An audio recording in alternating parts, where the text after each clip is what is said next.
Hello everyone, I'm Carthu and welcome back to the dojo. Today, we will be discussing what if BROLY was sent to Earth. Before that happens, let me just clarify, this is part 1 of this series as I found I could not get through everything in one video. That's not very surprising, I guess, given the subject matter of having him at the beginning of Dragon Ball. Notably too, this is instead of Goku, so Goku will not be making this journey as well, and we will have a BROLY isolated on planet Earth without a Goku. I want to really emphasize that. As far as what this part will cover, we are going to talk about the original arcs in Dragon Ball, everything from the Pilaf saga all the way to the Piccolo saga, the 23rd Tenkaichi Budokai to be specific. That'll be our ending point, then we'll jump into Z next time. And as a final tangential point, there will be a part 3 to what if Goku was sent to Beerus' planet. I just wanted to break it up a little bit so I'm not doing the exact same content every single day. Alright, with that said, video intro.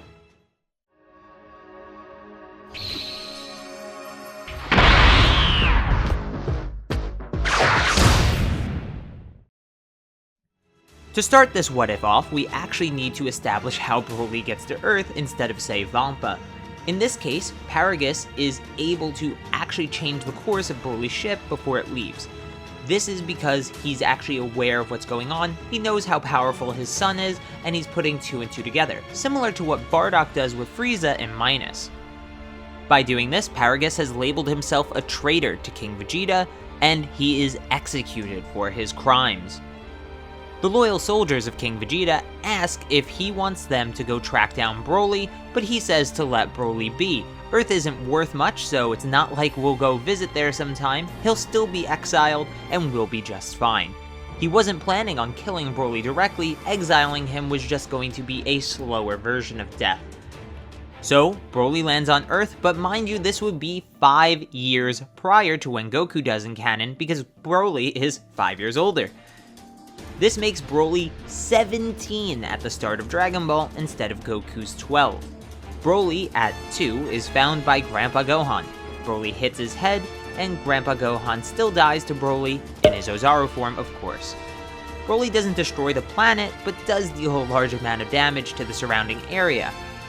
I'd like to point out that BROLY in the BROLY movie is stated to have a power level of 920 in base. I doubt he got much stronger than that on Earth without training or anything of the sort. So that means in his Ozaru form he has a power level of 9,200. Now this is very, very strong, but remember, he did turn into an Ozaru on planet Vampa before Paragus and Beats arrived. This did not result in the destruction of planet Vampa, so I'm assuming the same thing would happen on Earth.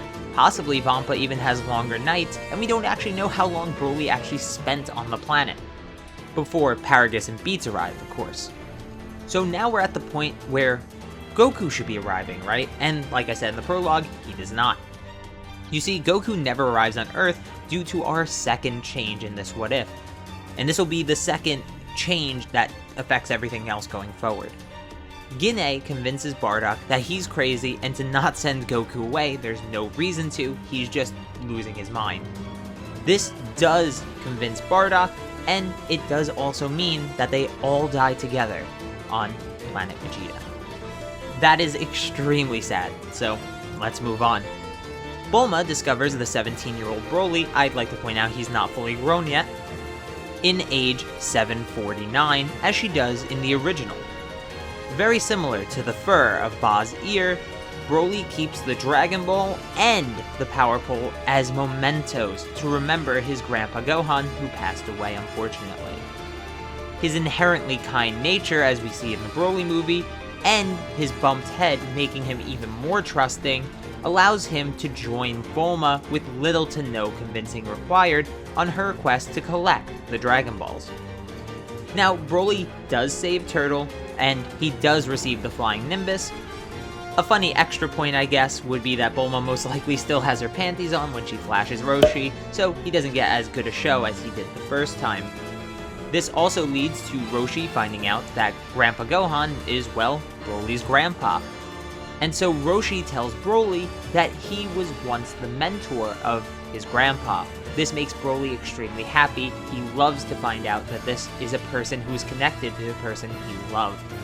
But they don't have time to stick around, they still have Dragon Balls to collect. So after saying goodbye to Roshi, the pair make their way to the desert and to a small little town. Both of these have familiar characters. One has Oolong and one has Yamcha and Puar. However, Broly is different than Goku. Broly is protective, as shown in the Broly movie with Chilai. Even after knowing Chilai for barely moments, maybe a day or two at most, he was extremely protective of her in that cafeteria scene. The same would be true of Bulma in this case, so he would instantly go for the kill on both Oolong and Yamcha. Bulma, seeming like the type of person to go for the kill herself, doesn't really get too scared by this and instead is actually happy that she's being protected. And so, Broly and Bulma make it to Fire Mountain. Broly, by himself, is able to handle the fire by throwing punches hard enough to send a gust of wind to blow it away. Chi-Chi is a little scared of Broly at first, but becomes more interested afterwards, perhaps not in the way that you guys are thinking. Bulma gets turned into a carrot, just like in the original by the rabbit mob, but in this case, Broly sees the power and quickly starts to use those punches that I was mentioning on Fire Mountain. He starts hitting them with air bursts so he doesn't have to touch them, and quickly, Boss Rabbit decides, I will convert Bulma back, leave us alone. So Bulma and Broly keep moving on their adventure, eventually finding their way to Pilaf's palace, where they are captured via the sleeping gas, just like in the original. However, the big difference here is that Broly's punches are far more powerful than Kid Goku's Kamehameha at the time, and he's able to easily break out of that prison. He stops them from even getting off their wish, and he defeats the Pilaf gang with ease. After doing this, he goes in for the kill, but Bulma convinces him that they have to leave with the Dragon Balls before any more trouble occurs, now that they have all 7. They quickly run away, and so does the Pilaf gang in the opposite direction. The two of them summon the dragon. Bulma instantly wishes for the love of her life to appear just like she always wanted, but Shenron says that is far beyond his power, because her boyfriend is far too strong and far too far away for this to be even possible.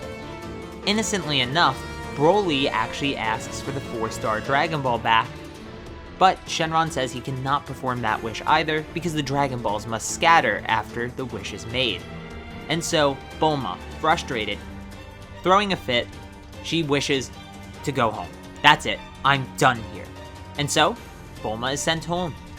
The balls scatter across the sky, and Broly is alone again. But after a momentary thought of what he should do now, he remembers that the Turtle Hermit was a friend of his grandfather's. So Broly heads off hunting for the Turtle Hermit. He remembers what shoreline that they found him at and which direction he sailed off, so he follows that path until eventually he comes across an island in the middle of the ocean, the only place that he could think of that the Turtle Hermit would be. After arriving there, Broly asks to be trained by the old man, but is denied. After being abandoned by Bulma and now rejected by Roshi, the only friend of his grandfather that he knows of, he begins to cry. Roshi feels bad and changes his mind. In this timeline, Krillin never leaves Orin Temple. This leads to Broly seemingly not having a training partner. That is, until Chi-Chi arrives. After seeing what Broly was capable of on Fire Mountain, Chi-Chi realized that she wanted to gain power as well, so her father told her of the great Muten Roshi that trained him. Roshi is now willing to take them both in, realizing that it would be a kind favor to his 2 old disciples. And Roshi himself even starts to get nostalgic watching the 2 of them train. Understanding how strong Broly is right away, Roshi starts to increase the weight on his training regimen and the speed at which he gains that weight. This is all to make Broly have a little bit of effort required to do the things that he must do for training. However, even this style of training is not too difficult for Broly. This of course leads to the 21st Tenkaichi Budokai. Master Roshi had been training in secret, realizing that Broly would be far too strong for him to beat otherwise. Under the alias of Jackie Chun, as in the original manga, you have Roshi, Chi-Chi, and Broly all competing in this tournament. Roshi is able to easily make his way through, as well as BROLY, and Chi-Chi does fairly okay for herself as well. Unfortunately though, Chi-Chi was not stronger than Master Roshi and was quickly eliminated. This leads to the finals, which is BROLY versus Roshi. Now, BROLY versus Roshi is seemingly a decent fight for a little bit once Roshi actually activates his buff form. However, even that is not enough to stop the raw power of a slightly trained BROLY, who's getting a bit stronger with every fight at the very least. Now, of course, this leads us to the Red Ribbon Army arc, and I must preface this by saying that this is one of the best arcs in the Dragon Ball manga. However, BROLY entirely ruins it in almost every aspect. You see, in the original manga, this arc is the first time we actually see Goku struggle in any meaningful way. However, BROLY does not have this issue at all. Let's just jump into it and you'll see what I mean. After winning the tournament, BROLY asks Master Roshi what he should do now, and Master Roshi says that he should go and wander the world and get stronger on his own. Something that seems to resonate with BROLY, however he still wants a goal, something to go after. And then he remembers, of course, his grandfather's Dragon Ball, the ball that represented Grandpa to him. And he missed that memento dearly, so he goes and finds Bulma and gets a Dragon Radar so he can go and get the balls. He asks if Bulma wants to come along for this journey, but Bulma is done with Dragon Balls at this point, realizing that they were just probably some scam that could only grant certain wishes, and had very limited power on the grand scheme of things. And so with the radar in hand, BROLY begins to get in contact with the Red Ribbon Army, who's also collecting the Dragon Balls. He easily kills Colonel Silver, he destroys Muscle Tower, though he does go up it first and even saves Ader, but otherwise the tower is just evaporated off the planet.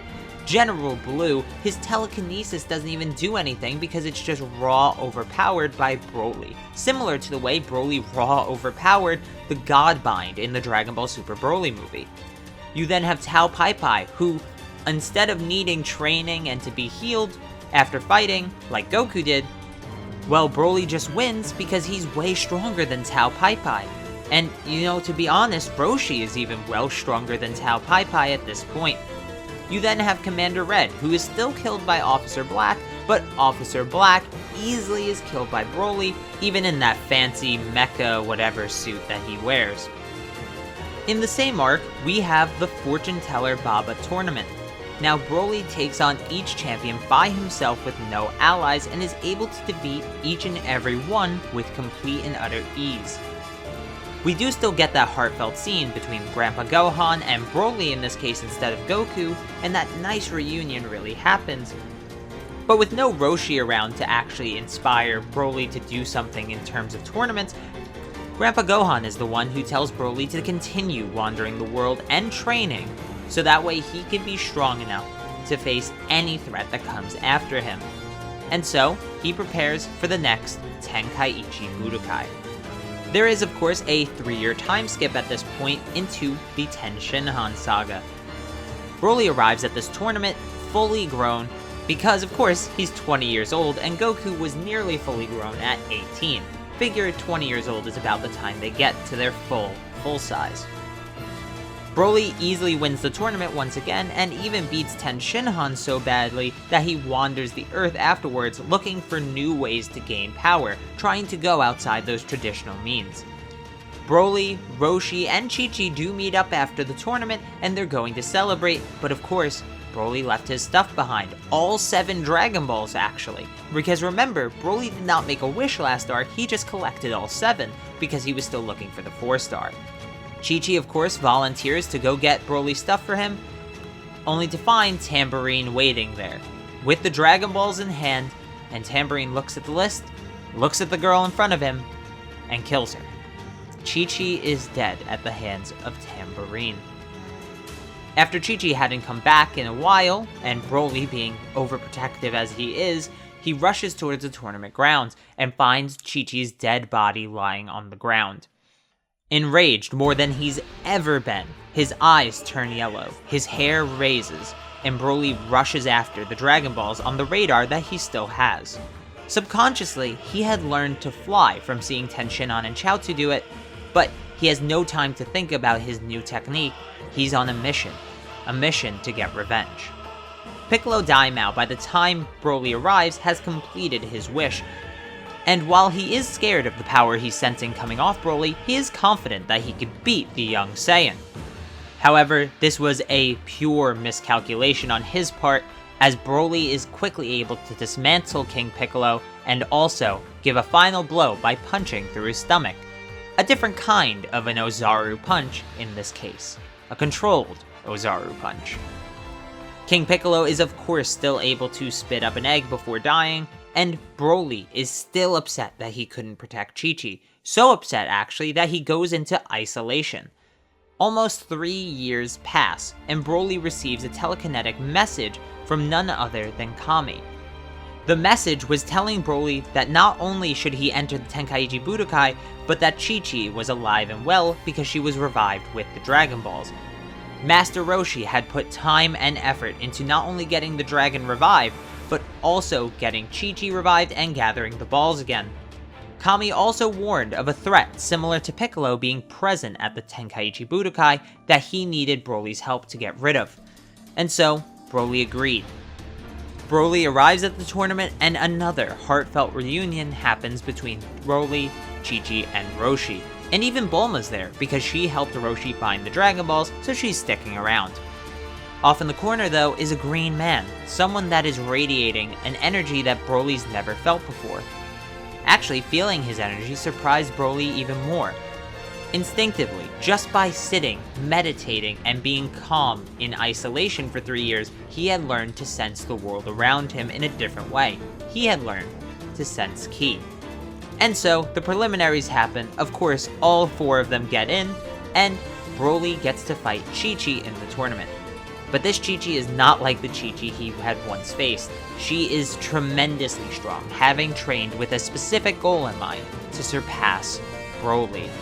This is possibly the first time that Broly was ever challenged in a fight, and I mean truly challenged. He was able to defeat her, but he was now so proud of his friend and rival. After his fight was of course Roshi versus Piccolo Jr., and Piccolo Jr. is able to mop the floor with him. This Piccolo is on a whole nother level than the Piccolo in the main series. And so, they both move to the finals, Broly versus Piccolo. This Piccolo was so strong because he knew what he was preparing for. He knew the strength of the yellow-eyed Broly and prepared for strength similar to that. Though he didn't quite reach that benchmark, he could see that this Broly was nowhere near the level of the yellow-eyed Broly that had killed his father. And so Piccolo is easily and quickly able to dismantle Broly, taking him apart piece by piece, slowly beating him down, making it as painful as possible, letting the count never reach 10 right when it's about to. And right before Piccolo is about to kill Broly, he has no interest in this tournament, only revenge. Well, he says, "You look even more pathetic than that girl when she was begging for her life." And that was enough to trigger him. Broly's eyes turn yellow, his hair stands up, and he turns the battle around. The two fight nearly evenly, but there is clearly an advantage on Broly's side in this bout. And so, Broly beats Piccolo. Broly wins his 3rd Tenkaichi Budokai in a row, and after he is announced the winner, he looks to Piccolo and kills him. He has no sympathy for this creature. He does not want anything from this creature. He wants it dead. The creature that made fun of the death of his friend, the creature that is a clone of the thing that killed his friend in the first place. He has no remorse for these creatures. He is a protective person, and that is the nature of Broly, as we see in DBS Broly. But maybe he'll interact differently with the Saiyans. Guess we'll have to find out in part 2. Thanks for watching. Leave your opinions, counterpoints in the comments down below. Hit subscribe and that notification bell if you want to stay up to date on the channel.